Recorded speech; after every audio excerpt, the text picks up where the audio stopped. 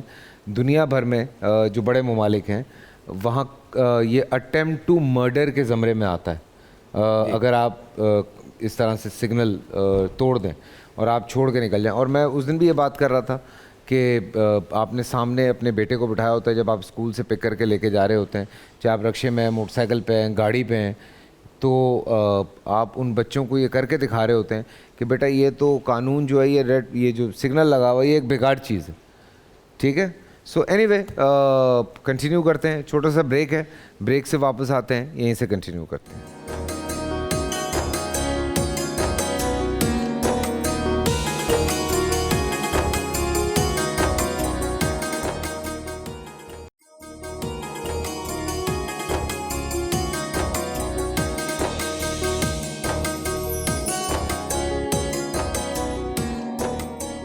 جی ایک دفعہ پھر آپ کو خوش آمدید کہتے ہیں. 14ویں سحری میرا اور آپ کا ساتھ ہمارے علماء کرام کے ساتھ رہے گا اذان فجر تک, اور قانون کی پاسداری پہ ہم بات کر رہے ہیں. ایک میرا سوال آپ سے ہے پچھلی بات کا ریفرنس لیتے ہوئے کہ اگر کوئی ایسا شخص جو سگنل توڑتا ہے, سگنل توڑنے کے بعد خدا نخواستہ اس کا ایکسیڈنٹ ہو جاتا ہے, اس کا خود کا اپنا ایکسیڈنٹ ہو جاتا ہے, تو کیا وہ خودکشی کے زمرے میں آتا ہے؟ بسم اللہ الرحمن الرحیم.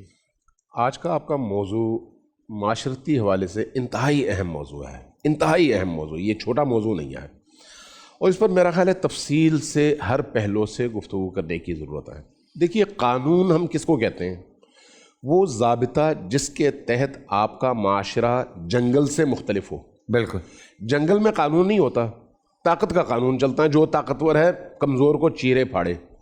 لیکن جب آپ ایک سویلائزڈ انسانی معاشرے کی بات کرتے ہیں تو وہاں پر اس سویلائزڈ انسانی معاشرے کو چلانے کے لیے کچھ ضوابط چاہیے, کچھ اصول چاہیے.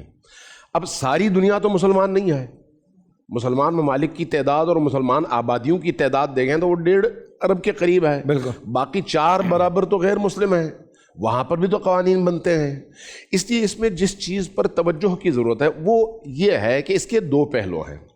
ایک ہے انسانوں کو ایک بہتر زندگی گزارنے کے لیے شریعت نے کون سے رستے معین کیے ہیں. اب ان رستوں کے تعین کے بعد ایک مسلمان کی حیثیت سے مجھے اس کی پابندی کرنی ہے. بے شک, اس میں سے ایک مثلا نماز پڑھنا ہے, ایک روزہ رکھنا ہے, ایک اپنے ہمسائے کا خیال رکھنا ہے, ایک کسی غریب, بھوکے, یتیم, مسکین, بیوہ کی خبرگیری ہے, وغیرہ وغیرہ. ان کے لیے شریعت نے رستے بتائے دینی ہے, حج کرنا ہے مثلا. جو لیکن اگر ان میں سے کوئی چیز ہم ترک کر دیں تو اس کا جو الزام آتا ہے وہ اسلام پہ نہیں آتا, اس بندے پر آتا ہے. بالکل, کہ اس بندے نے اپنے دین کے قاعدے, طریقے, قانون اور شریعت پر عمل نہیں کیا. بالکل. لیکن اب آپ جب اپنے معاشرے میں آتے ہیں تو معاشرے میں زندگی گزارنے کے لیے آپ کو بہت سارے معاملات میں قانون سازی کرنے کی ضرورت پڑتی ہے, جس کا اسلام نے صدر اسلام میں تصور نہیں تھا, چونکہ اس طرح کی ضرورتیں نہیں تھیں. جیسے جیسے معاشرہ آگے بڑھے گا ضرورتیں بڑھیں گی, ضرورتیں بڑھیں گی تو قوانین کی ضرورت پیش آئے گی, قوانین کی ضرورت پیش آئے گی تو آپ کو رجوع کرنا پڑے گا قرآن کی طرف, سنت کی طرف. اگر قرآن اور سوری میں آپ کی بات کاٹ رہا ہوں. جیسے ہم بات کرتے ہیں, اگر پاکستان میں آج سے 5-6 سال پہلے تک سائبر کرائم کے حوالے سے کچھ بھی نہیں ایک مثال ہے. اب یہ لیٹسٹ ایڈیشن ہے جو اس وقت کے لوگ ہیں ان کی آسانی کے لیے. اب جب آپ قرآن اور سنت کی طرف رجوع کریں گے تو 2 صورتیں ہیں, یا یہ کہ قرآن اور سنت میں اس کے حوالے سے واضح حکم ہے یا نہیں ہے. اگر نہیں ہے تو اشارے ہیں, اگر اشارے بھی نہیں ہیں تو تب آپ کیا کریں گے؟ تب آپ قانون بنائیں گے ایسا جو شریعت کے کسی بھی قانون سے ٹکرائے نہیں. ٹھیک ہے. اگر ایسا قانون آپ بناتے ہیں تو وہ قانون اسلامی ہے, یعنی اس پر آپ یہ نہیں کہہ سکتے یہ غیر اسلامی قانون ہے, وہ اسلامی ہے. اب پاکستان کے اندر 71 کے اس تحریک کے بعد 77 کی تحریک کے بعد جو تبدیلی آئی وہ یہ تھی کہ آپ نے ایک اسلامی نظریاتی کونسل بنائی. اسلامی نظریاتی کونسل کے وجود کا فلسفہ کیا تھا؟ قومی اسمبلی میں جو بھی قوانین بنائے جاتے ہیں, بنانے والے چونکہ عام طور پر اسلامی اصولوں سے ناواقف ہیں, اس لیے وہ قانون بن کر اسلامی نظریاتی کونسل میں آئے گا. اسلامی نظریاتی کونسل میں مختلف فقہوں کے ماننے والے علماء اور ماہرین بیٹھے ہوئے ہیں, وہ جائزہ لیں گے, آیا صرف اس کو دیکھیں گے کہ آیا وہ جو بنا ہوا قانون ہے وہ شریعت کے کسی اصول سے ٹکراتا تو نہیں ہے. اگر وہ نہ ٹکرائے تو اس کو اسلامی کہا جائے گا. ٹھیک ہے. پاکستان میں اس طرح کے بڑے قوانین ہیں. اب اس حوالے سے جس چیز کی طرف توجہ ضروری ہے وہ یہ ہے کہ کوئی شخص یہ نہ سمجھے کہ نماز کے طریقے, زکوٰۃ کے طریقے, حج کے طریقے ہی شرعی ہیں, باقی چیزوں کا شریعت سے تعلق نہیں ہے. نہیں, ایسا نہیں ہے. آپ اگر اشارے پہ کھڑے ہوتے ہیں, جیسے ابھی تذکرہ ہوا, اشارہ اگر آپ توڑتے ہیں تو 2 گناہ ہیں, 2 جرم ہیں. ایک جرم قانون کا توڑنا ہے, دوسرا جرم شریعت کی مخالفت ہے. اس لیے کہ شریعت بھی آپ کو کہتی ہے کہ معاشرے کے نظم و نسق کا خیال رکھنا آپ پر ضروری ہے. سبحان اللہ. اب اس کے لیے اگر قانون بنایا گیا ہے تو وہ شریعت کے آئینے میں بنایا گیا ہے. اب اگر کوئی شخص, آپ کے سوال کی طرف آتا ہوں, اب اگر کوئی شخص وہ اشارہ توڑتا ہے اور اس نے جرم کیا, خود مر گیا تو اپنی غلطی کی وجہ سے مرا, اگرچہ وہ مرنا نہیں چاہتا تھا لیکن غلطی کی وجہ سے مرا. جب اپنی غلطی کی وجہ سے مرا تو اس جرم کی سزا کا جب تذکرہ آئے گا تو عدالت اس چیز کو دیکھے گی کہ اس کا, جس شخص نے اس کو مارا ہے یا جس شخص کی سے ٹکرا کر یہ مرا ہے, آیا غلطی اس کی تھی یا اس کی تھی. اس نے اگر اشارہ توڑا ہے تو پھر اس پر جرمانہ نہیں ہوگا, پھر اسی پر وہ ہوگا. ہاں, اگر اس کی غلطی کی وجہ سے مرا ہے تو پھر جو ہے اس پر جرمانہ ہوگا اور جو بھی اس کی سزا ہوگی وہ ہوگی. تو اس حوالے سے اگر آپ شریعت کے حکم کو دیکھیں تو شریعت بھی ان قوانین کی تائید اور توثیق کرتا ہے. جس نے سگنل توڑا اور اس کا ایکسیڈنٹ ہوا اور وہ مر گیا تو خودکشی کے زمرے میں آ جائے. نہیں, خودکشی نہیں ہے یہ, چونکہ اس نے یہ سوچ کر تو نہیں جا کے مارا کہ میں نے مرنا ہے. اچھا, اس نے غلطی کی ہے, اس قانون کو توڑا ہے. اس قانون کو توڑنے کا جو جرم ہے اس کی جتنی سزا ہے اس کا وہ مستحق ہے. لیکن خودکشی کے ارادے سے وہ چونکہ نہیں گیا, اس لیے یہ خودکشی نہیں ہے. خودکشی نہیں. ٹھیک ہے, اگری کرتے ہیں. اس کا جو خون ہے یہ حدر چلا جائے گا, یعنی اس کے خون کی قیمت نہیں رہے گی. ویسے تو انسانی جان کی قیمت ہے, بالکل, آپ کو یا اس پہ قصاص ہے یا اس پہ دیت ہے. ویسے عام طور پر اس طرح کے کیسوں میں تو جان بوجھ کر اگر کوئی گاڑی کے نیچے کسی کو قتل نہ کرے تو وہ دیت نہیں ہے, قصاص نہیں ہے, دیت ہی ہے. لیکن اس صورت میں دیت بھی نہیں آئے گی کیونکہ وہ جان بوجھ کر اس نے اشارہ توڑا ہے اور ہلاکت کا پہلو یہاں پر غالب ہے, لہذا اس کا خون حاضر چلا جائے گا. ایک میرا سوال مفتی صاحب آپ سے, ایک ایسا قانون جو معاشرے میں توڑنا عام ہو, حکومت اس پہ چیک اینڈ بیلنس نہ رکھتی ہو, تب بھی اس کو توڑنا گناہ ہے؟ میرے خیال میں بہت سارے قوانین پاکستان کے ایسے ہیں, بلکہ پاکستانی قوم یہ سمجھتی ہے کہ پاکستانی قوانین بنے ہی توڑنے کے لیے ہیں. پاکستانی قوم یہ سمجھتی ہے, اور یہی قوم ہے, میں آپ کے سوال کے جواب کی طرف بھی آ رہا ہوں, یہی قوم ہے جب آؤٹ آف کنٹری جاتی ہے تو ایئرپورٹ سے لے کر جتنا عرصہ اس قوم نے وہاں رہنا ہوتا ہے یہ وہاں لائن بھی نہیں توڑتے. میں اس پہ ایک بات آپ کو بتاؤں, یہ 2 گھنٹے آپ ادھر جائیں دبئی یا 2 گھنٹے آپ ادھر جائیں اسلام آباد, ایسے انسان ہو جاتے ہیں آپ. بالکل ایسے ہی ہے, اسلام آباد میں جا کے آپ انسان ہو جاتے ہیں. اچھا, اسلام آباد سے 15 منٹ آپ باہر نکلے پنڈی میں, چل پھر وہی پاکستانی. یہ پنڈی نہیں بھائی, نام نہ لے, کراچی کی بات کریں. نہیں, پنڈی میں بھی میں نے دیکھا ہے, لیکن تھوڑی پنڈی میں ذرا کم سختی ہے. جس طرح آپ کی جناب یہاں اس دن مجھے یہ لے کر گئے, رانگ سائڈ پہ گاڑی چلائی, ٹھیک ہے نا, رانگ سائڈ. اچھا, یہ حیران ہو جاتے ہیں اسلام آباد پنڈی والے لوگ. میں تو حیران ہو گیا, میں تو ڈرائیونگ کرتا ہی نہیں ہوں مفتی صاحب. سارے شہر آپ قرآن کریم میں اللہ جل شانہ فرماتے ہیں لا یغیر ما بقوم حتی یغیروا ما بانفسہم. ہم بحیثیت قوم کسی معجزے کا انتظار کر رہے ہیں, ہم بحیثیت قوم کسی ایسی چیز کا انتظار کر رہے ہیں کہ ہمیں کوئی آ کر بدلے گا. جب تک ہم خود اپنے آپ کو نہیں بدلیں گے اس وقت تک یہاں کچھ بدلنے والا نہیں ہے. واہ واہ. اب یہ دیکھیں کہ ہم پاکستان کس کو سمجھتے ہیں؟ صرف اپنے گھر کو. میرے گھر کا کچرا گلی میں جاتا ہے. ہم روڈ پر پاکستانی نہیں ہیں. زیبرا کراسنگ کا احترام پوری دنیا میں کیا جاتا ہے. امیر المومنین حضرت سیدنا فاروق اعظم رضی اللہ تعالیٰ عنہ نے زیبرا کراسنگ کا اصول بنایا تھا. ایڈورڈ گبن نے اسے اپنی تاریخ فتوحات عمر کا حصہ بنایا. برطانیہ میں، یورپ میں، پوری دنیا میں، ایشیا میں زیبرا کراسنگ کا قانون بنا ہوا ہے کہ جتنی مرضی ٹریفک ہو، پیدل جانے والے کا حق پہلے ہے. بالکل. پیدل جانے والا اگر روڈ پر آ چکا ہے وہ پہلے گزرے گا، بعد میں ٹریفک گزرے گی. ایک گھوڑ سوار نے ایک بوڑھے کو دھکا لگایا تھا، اس کے بعد سے 1400 سال ہو گئے حضرت عمر رضی اللہ تعالیٰ عنہ کا قانون یہ چل رہا ہے. میں کل کی بات آپ کو بتاتا ہوں، پرسوں کی. میں یہاں سے نکلا، راستے میں نے کھڑے ہو کر، لیڈیز جا رہی تھیں، ساتھ اس کے چھوٹے چھوٹے 2 بچے. میں نے ڈبل اشارہ لگا کر اسے راستہ دیا. وہ روڈ کراس کیا تو پیچھے 2-3 گاڑیوں کو رکنا پڑ گیا. پچھلے آنے والی گاڑی نے جو مجھے الفاظ کہے وہ میں آپ کو کہہ نہیں سکتا، بتا نہیں سکتا. نہیں کریں.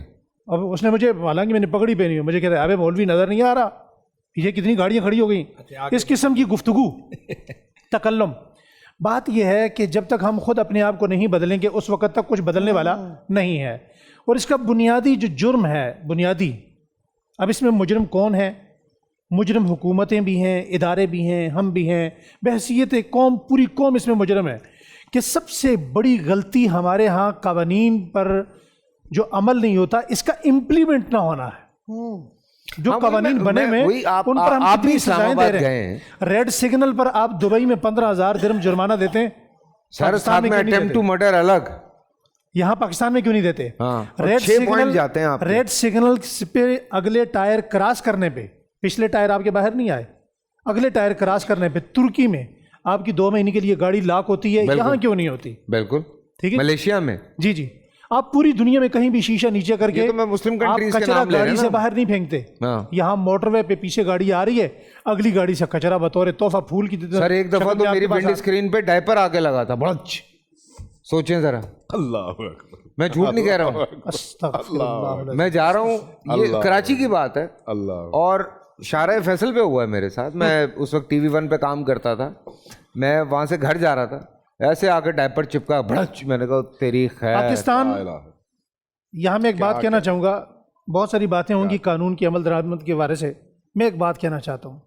اگر ہم پاکستانی ہیں اور ہمیں ان لوگوں کی محبت ہمارے دل میں ہے کہ جنہوں نے لاکھوں کی تعداد میں اپنی جان کی قربانی دے کر یہ ملک آپ کو اور مجھے بطور تحفہ دیا، تو میں آج قوم سے یہ بات آپ کے توسط سے گوشہ گزار کرنا چاہتا ہوں، بلکہ پورا پینل اس بات کی تائید کرے گا کہ اللہ کا واسطہ ہے، رک جائیے، بریک لگا لیجئے، اپنے آپ کو پاکستانی ثابت کیجئے. واہ واہ. جتنی خوبیاں ہم دوسرے میں دیکھنا چاہتے ہیں وہ خوبیاں ہم اپنے اندر کیوں نہیں اختیار کر لیتے؟ ہم یہ چاہتے ہیں کہ دبئی جیسا کراچی ہو، تو کراچی میں ہم وہ خوبیاں اپنے اندر کیوں نہیں لے آتے؟ ہم یہ کہتے ہیں کہ لاہور استنبول جیسا ہو. جی ہم ان قوانین کی پابندی تو ہمارے قانون میں بھی ہے، ہم یہاں پہ عمل کیوں نہیں کر لیتے؟ تھوڑا عرصہ اچھی خاصی سختی رہی لاہور میں، اور اس کے بعد اچانک سے جو ہے پھر وہ لاہور میں بھی تھوڑی بیرا روی سر شروع. قوم سے ایک درخواست کریں، قوم بریک لگا لے. ہم قوم تو کسی بھی کام میں بریک نہیں لگا رہی. چھوٹی سی مثال دیتا ہوں. ہمارے ہاں چھوٹے کے لیے قانون الگ ہے، متوسط بندے کے لیے الگ ہے، مڈل کلاس کے بندے کے لیے الگ ہے، بڑے کے لیے بالکل الگ ہے. مثال کے طور پر سر ایک لندن سے کال ہے، اس کے بعد ہم کنٹینیو کرتے ہیں. شاہزیب قریشی صاحب السلام علیکم. اچھا، I'm a big fan. First of all, اپنا فیصل بھائی، I'm a big fan of yours. Thank you. Thank you. Speaking from London. اچھا میرا فیصل بھائی آپ لوگوں سے سوال یہ تھا، ماشاءاللہ آپ اسپیشل ہم یہاں دیکھتے ہیں اور بہت اچھی ماشاءاللہ چل رہی ہے، پینل آپ کا بہت اچھا ہے. Thank you. میرا ایکسپیرینس یہ تھا، آئی تھاٹ کہ میں یہاں پہ ہمیں اصل میں ایسے علماء نہیں ملتے، سو آئی تھاٹ کہ میں یہاں پہ ہی پیش کروں. اور الحمدللہ میری کال لگ گئی، لکی نہیں ماشاءاللہ. بس میرا سوال یہ تھا کہ میرا ایک فرینڈ ہے، ڈرائیونگ کے دوران اس سے مرڈر ہو گیا، مطلب ایکسیڈنٹ ہو گیا. اب وہ اس کی ڈیتھ ہو گئی بندے کی. اب اس نے مطلب اب اس سے پوچھنا تو اس کو کہتے ہیں میری غلطی نہیں تھی یار، میں تو مطلب ہائی وے ہے تو اوور اسپیڈنگ ہے، لازمی بات ہے، میں تو اپنی اسپیڈ پہ جا رہا ہوں، سڈنلی بندہ آ گیا. تو اس کا کیا مطلب اس کی کیا اس کا طریقہ کار ہوگا؟ کیا وہ مرڈرسٹ کہلائے گا یا پھر اسلام نے کوئی دوسرا راستہ اس کے لیے نکالا ہوا ہے، یا غلطی سے اگر وہ غلطی سے آبویسلی وہ ٹوٹا ہے؟ ٹھیک ہے, تو اس کا حل کیا ہوگا؟ بالکل. میں دیکھیں میں ابھی علماء کرام سے اس کا جواب لیتا ہوں. میں بھی اس چیز کا شکار ہوں. ایک دفعہ میں رات میں غالباً کوئی 1-1:30 بجا تھا, میں شوٹ سے آ رہا تھا, مائی کلاچی سے پیچھے جو شیر شاہ والا علاقہ ہے وہاں سے میں گزارا تھا. تو ایک ٹرک میرے سامنے تھا, میں اس کے بالکل پیچھے تھا. ٹرک لیفٹ ہوا, میں نے کہا اچھا اس نے مجھے جگہ دی ہے, میں رائٹ ہوا ہوں. میری میکسیمم اسپیڈ ہوگی 60 کی یا 50 کی. ٹرک کے پیچھے سے زیادہ اسپیڈ ہو نہیں سکتی. تو میں جب رائٹ ہوا ہوں تو سڑک کے بیچ میں ایک لڑکا بائیسیکل پہ کھڑا ہوا بات کر رہا تھا, اور وہ لڑکا ہٹ ہوا میری گاڑی سے, اور وہ آ کے میری ونڈ اسکرین پہ لگا, نیچے گرا. میں نے گاڑی آگے جا کے روکی, میں نے ریورس کی.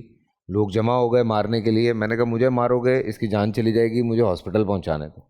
خیر پولیس والے وہاں تھے, وہ آئے, انہوں نے ہم نے اس کو میری گاڑی میں ڈالا, ہم لے کے اس کو ہاسپٹل پہنچے. میں جب ہاسپٹل پہنچا تو ہاسپٹل کے ڈین مجھے اچھی طرح سے جانتے تھے. انہوں نے مجھ سے آگے کہا کہ اگر تم جانا چاہتے ہو تو چلے جاؤ, مت رکو یہاں پہ. تو میں نے ان سے درخواست کی, میں نے کہا میں ایکٹر ٹائپ آدمی ہوں, سینسیٹیو آدمی ہوں, اگر خدا نخواستہ اس کو کچھ ہو گیا تو میں ساری زندگی جو ہے وہ پنکھے کو ہی دیکھتا رہوں گا, میں اس طرح کا آدمی ہوں. تو انہوں نے مجھے کہا کہ اچھا پھر چیک اپ کرواؤ اپنا. پھر انہوں نے میرا بلڈ ٹیسٹ کیا کہ کہیں نشے میں تو نہیں ہے, اور ٹیسٹ ہوتے ہیں. پھر پولیس آ گئی, انہوں نے آ کے میرا لائسنس دیکھا, گاڑی کی انسپیکشن کی. لیکن اس کے باوجود جو ہے وہ بچہ نہیں بچا, پر اس کے باوجود جو ہے کیس عدالت میں گیا, اور حالانکہ غلطی میری نہیں تھی, لیکن انہوں نے درخواست کی مجھ سے کہ آپ جو ہے وہ بلڈ منی پے کر دیں اگر آپ چاہتے ہیں تو میں نے پے کر دی. میں نے کہا ٹھیک ہے بھائی, اگر یہ اس طرح سے, کیونکہ میرے خیال سے اس کی فیملی کو اس طرح ضرورت تھی. تو یہ ہوا میرے ساتھ. اب اس پہ 2 صورتیں یہی ہوتی ہیں, کیونکہ میری غلطی نہیں تھی, اس لیے یہ بات میں یوں بیٹھ کے بتا رہا ہوں آپ کو. تو اس پہ کیا امپلیمنٹ ہوتی ہے میں آپ لوگوں سے جاننا چاہتا ہوں, جو بھائی نے میرے سوال کیا ہے.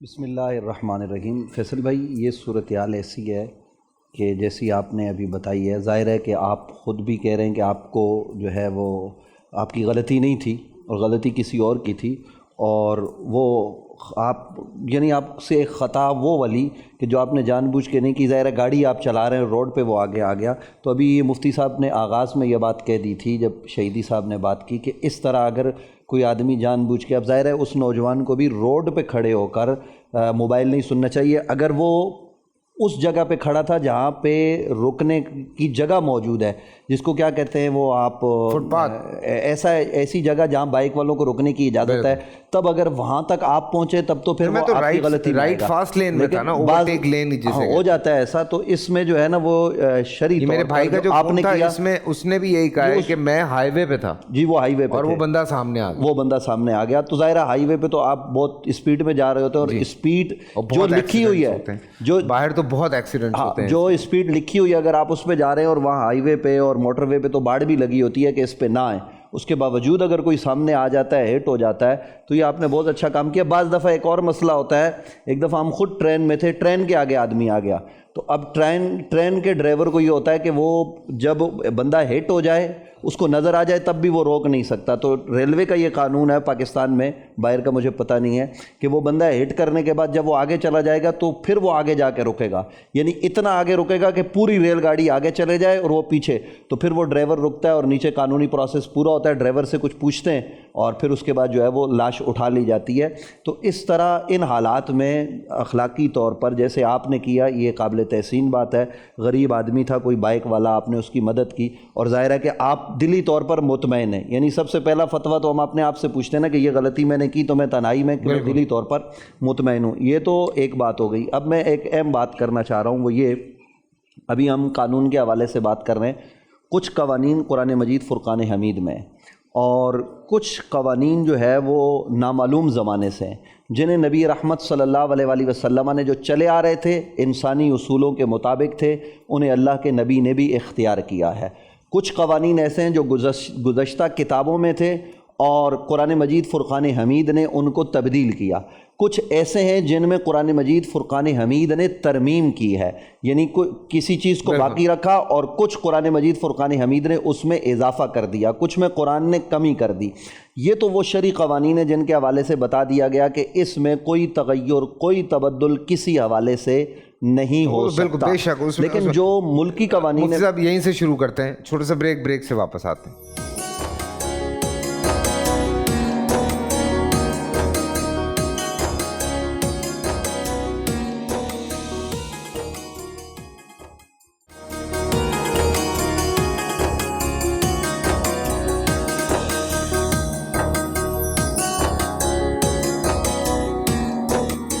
بسم اللہ الرحمن الرحیم. ایک دفعہ پھر آپ سب کو خوش آمدید کہتے ہیں. ایک اچھی بات مفتی ابو محمد صاحب کی اور ہمارے نوید بھائی کی بیچ میں رہ گئی ہے، میں چاہ رہا ہوں تھوڑی سی وہ کمپلیٹ کریں تو پھر ہم آگے چلیں.